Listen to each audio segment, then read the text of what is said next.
పృథ్వీ బాబు, బెనర్జీ మనుషుల నుంచి నా మనవణ్ణి కాపాడావు. నువ్వు చల్లగా ఉండాలి. చాలా సంతోషం బాబు, మా పేటలో బెనర్జీ మనుషులు ఆట కట్టించావు. గుడి దగ్గర నుంచి ఇక్కడికి వచ్చేసానంట. ఇవాళ నుంచి దుకాణం ఇక్కడేనంట. అందుకే మోగింది ఇక్కడ గంట. ఎందుకంట? ఇది వరకు ఆ గుడికి అందరూ వచ్చేవారంట. పూలు కొని దేవుడికి ఇచ్చేవారంట. దేవుని కష్టం తీర్చమని కోరేవారంట. కానీ ఇప్పుడు అందరికీ దేవుడు నువ్వేనంట. నిన్నే కష్టం తీర్చమని కోరుతున్నారంట. కనుక ఇక్కడ పెడితే బిజినెస్ పెరుగుతుందంట. అప్పుడు నా కోరిక తీరుతుందంట.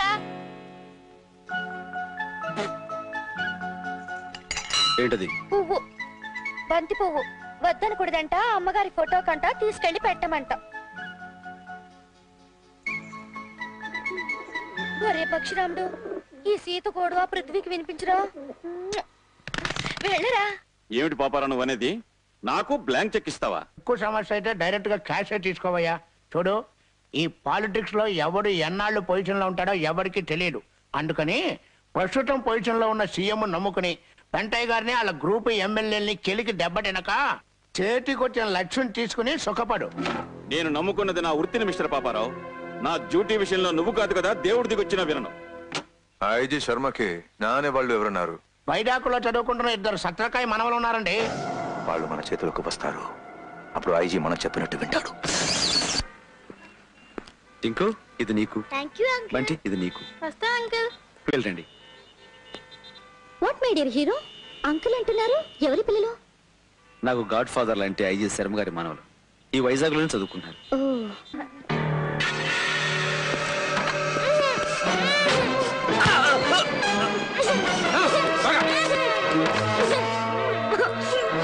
మై గాడ్, పిల్లల్ని ఎవరు కిడ్నాప్ చేస్తారు? Come on.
Thank you mister Vikram.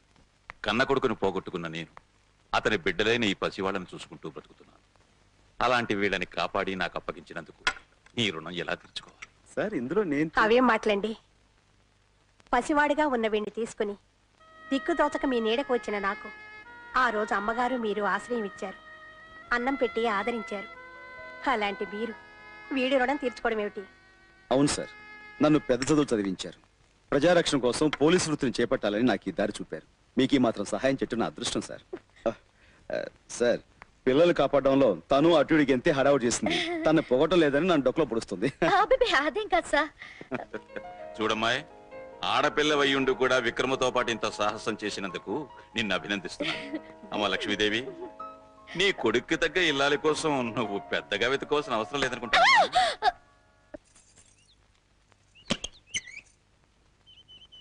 ఏమిటిలా వచ్చావు? మీరు నాకు డాన్స్ నేర్పుతానన్నారుగా, ఇవాళ చాలా మంచి రోజు. అవును సుమి, ఏకాదశి శుక్రవారం, అమృత ఘడియలు. ప్రారంభిద్దాం. ఏరా బావురు పిల్లి వేధవా, ఏమిటి గిన్నెడు దద్దోజనం తిన్నావు, బట్టోసుకోవే. ఉతుకుతాను బామ్మ, లేకపోతే తమరు నన్ను ఉతుకుతారు కదా. అవును బామ్మ, నాకు తెలియక అడుగుతాను, ఆ కళ్ళు మూసుకుని నడితే దురభ్యాసం ఏమిటి? నీకేం తెలుసురా గిలక్కాయ్? ఏంకాయ్? గిలక్కాయ్. కార్తీక మాసంలో ఇలా కళ్ళు మూసుకుని శివనామస్మరణ చేస్తే తిన్నగా కైలాసానికే వెళ్ళిపోతాన్రా. అలాగా? ఆ కళ్ళు మూసుకుని వేసే 4 అడుగులు ఇలా వేసావంటే ఇప్పుడే వెళ్ళిపోతావు కైలాసానికి. ఏమిట్రా కూస్తున్నావు? గొట్టంలో గుండు పెట్టమంటావా?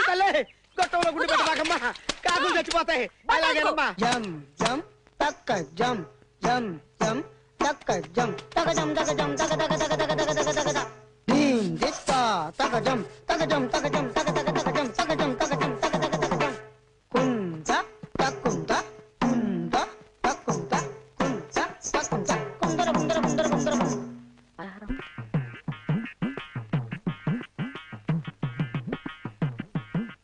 ఏది ఏమైనా సర్వమంగళం, ఈ అరటి తొక్కల పథకం అంత సజావుగా సాగుతూనే అనుకోవడం లేదు. సాగి తీరుతుందయ్యా. గుళ్ళోకి వెళ్ళిన బామ్మ కళ్ళు మూసుకొని శివ శివ శంభో అంటూ ఇంట్లోకి అడుగు పెట్టడం ఖాయం. ఏదో తొక్క మీద కాలు వేస్తుంది, దాంతో సర్రున ఈ చప్టాబండ మీద జారి గుండు గుమ్మడికాయల పుట్టుక్కర పగిలిపోతుంది. లేకపోతే ఈ సర్వమంగళాన్ని హింస పెడుతుందయ్యా. ఈ దెబ్బతో 4 రోజులు మంచాన పడుతుంది, నా ప్రాణానికి హింస తప్పుతుంది. బామ్మ వచ్చేస్తుంది. వస్తోంది వస్తోంది. హర హర మహాదేవ శంభో శంకర, శంభో శంకర, హర హర మహాదేవ. జారిపడి గుండు చిత్త కొట్టుకో. హర హర మహాదేవ శివ శివ శంభో, పడిపో పడిపో. హర హర మహాదేవ శంభో శంకర, హర హర మహాదేవ శంభో శంకర, హర హర మహాదేవ. అమ్మ బామ్మ, ఒక్క తొక్క మీద కూడా కాలేయకుండా రాజహంసలో నడిచి వెళ్ళిపోయావు కదే. సర్వమంగళం, ఆవిడ భక్తే ఆవిడ కాపాడింది సుమి. గురుజీ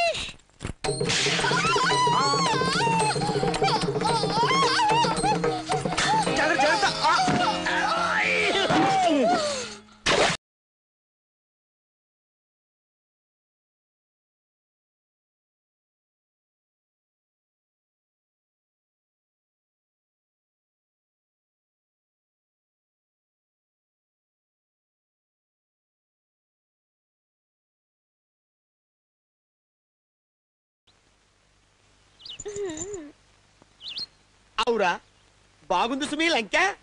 నీకు భామతో ప్రణయం, నాకు భామతో ప్రణయం. చస్తున్నానయ్యా బండెడి చాకరీ చేయలేక. తలంగు తక్కిది మిఠాయి ఇటాయి.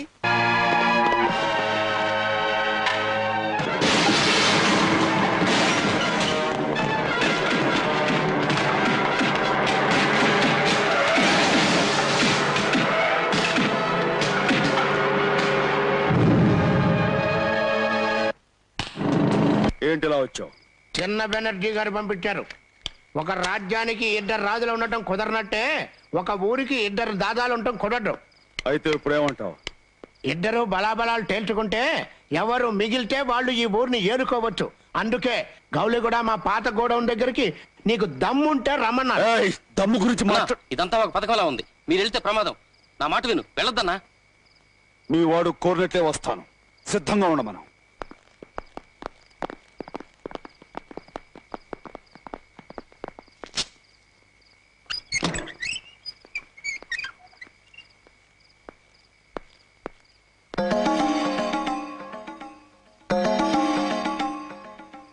ఏమిటిది?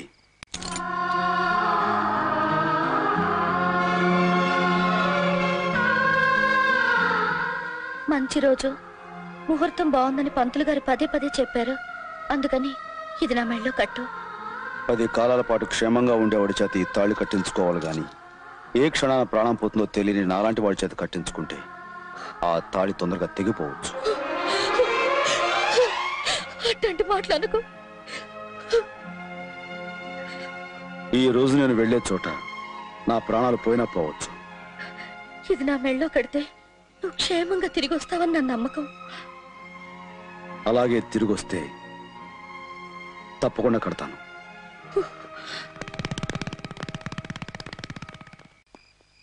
వస్తానన్నాడా? Very good.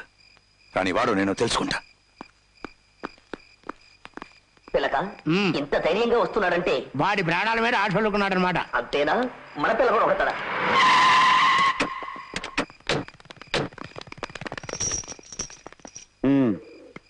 లోపలున్నాడు ఎల్లో. ముందు వాడికి, ఆ తర్వాత మీ ఇద్దరికి ఏంటి డబ్బా పగులుద్ది.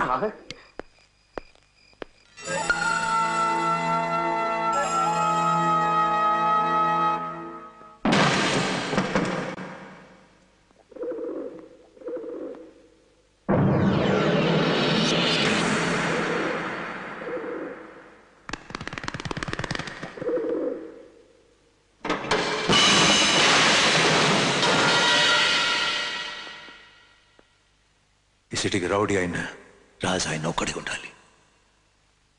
నేను నువ్వు తెలుసుకోవాలి. ఇక తేల్చుకోవడాలు లేవు, తెంచుకోవడాలే.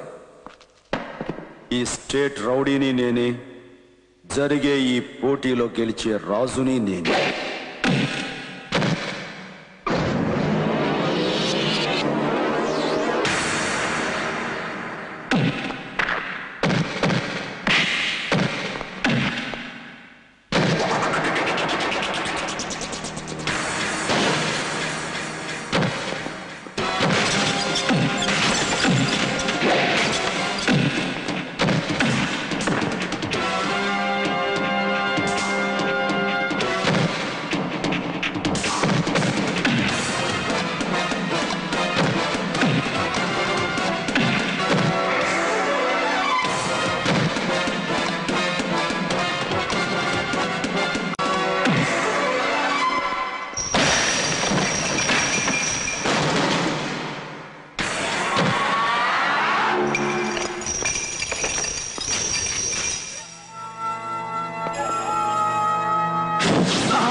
నేను రేపే బయలుదేరి వస్తున్నాను. విక్రమ్, నువ్వు రేపే హైదరాబాద్ బయలుదేరు. అక్కడ నేను క్రైమ్ బ్రాంచ్ లో హైయర్ అఫీషియల్ గా డైరెక్ట్ గా రిక్రూట్ చేస్తున్నాను. ఇవిగో ఆర్డర్స్. ఇలాంటి గొప్ప అవకాశం నాకు ఇచ్చినందుకు థ్యాంక్ యూ సార్. నీకు ఈ అవకాశం ఇవ్వడానికి కారణం ఏమిటో తెలుసా? హైదరాబాద్ సిటీలో కొన్ని రౌడీ గ్యాంగ్స్ అరాచకాల్ని అల్లకల్లోలాల్ని సృష్టిస్తున్నాయి. ఆ దుష్ట శక్తుల ఆటలు అరికట్టడానికి నువ్వు సమర్థుడు అని నా నమ్మకం. మీలాంటి పెద్దల ఆశీస్సులు నాకుంటే నా ప్రాణాలు తెగించాల్సిన సరే ఆ బాధ్యత నిర్వర్తిస్తాను sir. Wish you all the best. Thank you sir. నువ్వా? ఎత్తి చేతులు దించుకో. ఏమో ఆ చేతులతోనే నన్ను గట్టిగా హక్ చేసుకో. ఏమిటో అంత అర్జెంటు? మనకు కూడా నీతో పాటు హైదరాబాద్ పోస్టింగ్ ఆర్డర్స్ ఇచ్చారు. Is it? ఈ హ్యాపీ మూడ్ లో ఒక స్ట్రాంగ్ కిస్. డ్యూటీలో జాయిన్ అయ్యాక హైదరాబాద్ లో ఇస్తాను. అప్పటిదాకా వెయిట్ చేయి. ఆ పెద్ద బెనర్జీ కొడుకుని చూడడానికి ఊళ్ళోకి దిగాడు. ఈ రోజు సాయంకాలం హోటల్ సరోవర్ లో పార్టీ ఇస్తున్నాడు. ఈ అందమైన సాయంకాలం, ఈ అందమైన వాతావరణంలో మనం అందరం ఇక్కడ ఎందుకు కలిసామో మీకు బాగా తెలుసు. దేశ విదేశాలు తిరిగి మన దేశ సంపత్తో విదేశాల్లో పెరిగిన పెద్ద బెనర్జీ గారు స్వదేశానికి తిరిగి వచ్చిన సందర్భంలో మనం అందరం ఇక్కడ కలిసాం. తప్పట్లో తప్పట్లో. డాడీ, ఇతను లోకల్ ఎమ్మెల్యే మిస్టర్ పెంటయ్య. మరి వీళ్ళంతా ఎవరు? వెంటయ్య వెనకమాల పడి తిరిగే 40 మంది ఎమ్మెల్యేలు. అలీబాబా 40 దొంగలు. డాడీ, వీరంతా చెప్పినట్టు వింటారు. కూర్చోండి, లేవండి, కూర్చోండి. ఇండియాలో ఎమ్మెల్యేలు ఎంత కంట్రోల్లో ఉన్నారా? చెప్పింది చెప్పినట్టు కరెక్ట్ గా చేశారు. అబ్బే, కొత్తగా మేమేం చేయలేదండి. అక్కడ అసెంబ్లీలో రోజు చేసేదే ఇక్కడ చేశాం. డాడీ, వీళ్ళ రాజకీయానికి మన రౌడీస్ గాని కలిపామంటే ఆంధ్రాని అరిచేతులు దాచుకోవచ్చు. Very good, very good.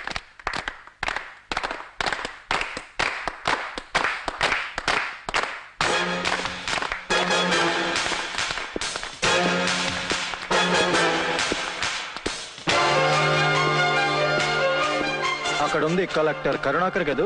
అవుననుకుంటా sir. Hello mister Banerjee, welcome to India. మీరు ఎన్నో ఏళ్ల నాటి మన పరిచయాన్ని మర్చిపోయినట్టున్నారు.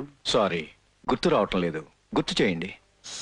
సరిగ్గా 25 ఏళ్ల క్రితం. 25 ఏళ్ల క్రితం అడ్డతీగల అడవుల్లో మీరు కాంట్రాక్ట్ చేస్తున్నప్పుడు అడవిలో టేకు ముక్కల్ని, గంధపు చెక్కల్ని తమరి అమ్మ మొగుడు సొమ్ములో అమ్ముకు తింటున్నప్పుడు అమానుషంగా, అరాచకంగా నువ్వు చేసే అక్రమాలను బయటపెట్టి అడ్డుపడ్డ ఒక వ్యక్తిని దారుణంగా హత్య చేసి ఆ అన్యాయానికి విలపించి అతని భార్యను క్రూరంగా హింసిస్తుంటే ఆ ఘోరం చూడలేక వాళ్ళ బిడ్డ నీ మీద కురికి నీ చెవి కొరికినప్పుడు ఎర్రగా కాలుతున్న ఇనుప ఊసతో ఆ పసివాడి గుండెల మీద నువ్వు కాల్చావు.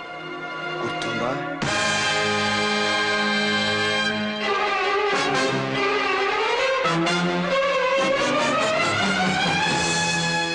ఇంకా ఆ గాయం మాసిపోలేదు.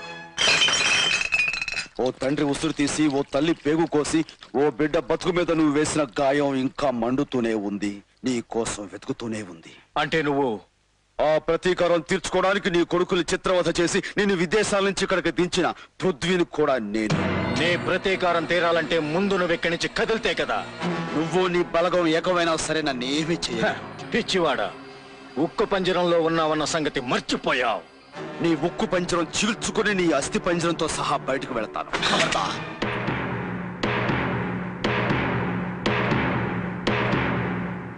ఏ ఆగిపోయావు? చంపు, చంపు. నువ్వు చంపలేవు.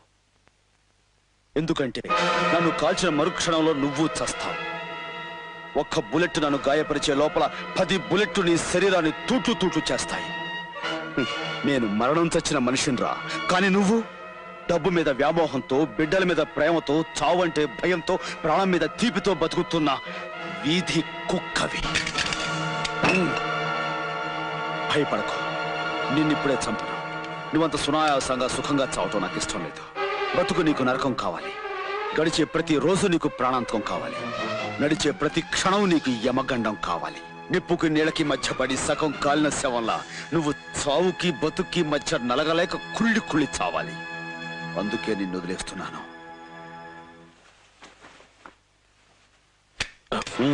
పద.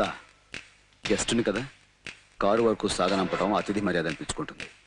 కాస్త నవ్వు మోహం పెట్టు.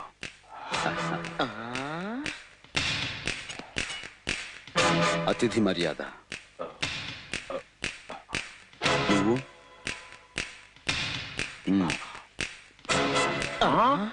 ఏమిటది వాళ్ళిద్దరూ బడ్డ శత్రువులాగా దెబ్బలాడుకుంటారనుకుంటే ప్రాణ స్నేహితుల్లాగా కలిసి వస్తున్నారు. కొంపదీసి ఇద్దరు కలిసి కొత్త పార్టీ ఏదైనా పెట్టట్లేదు కదా. మరీ వెర్రి వెంగళప్పలా మాట్లాడకండి. మా డాడీ మీ కళ్ళకి కర్రి వెంగళప్పలా కనపడుతున్నాడా? ప్రాణ స్నేహితుడిలా నటిస్తూ ప్రాణాలు తీయటంలో మా డాడీ గ్రేట్. అతిథిని కదా. Thank you.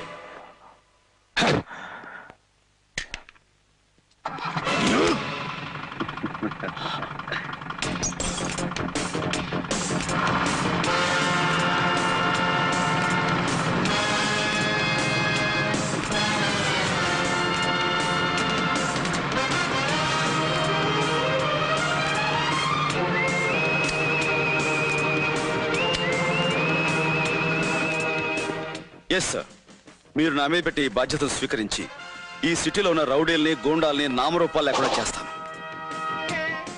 స్వామి, డాన్స్ పాఠాలు నేర్పడానికి ఈ ఊరు వచ్చి నాగమణి దగ్గర ప్రేమ పాఠాలు నేర్చుకుంటున్నాను. నీ దయ వలన నా కథ సుఖాంతం కావాలి సుమి.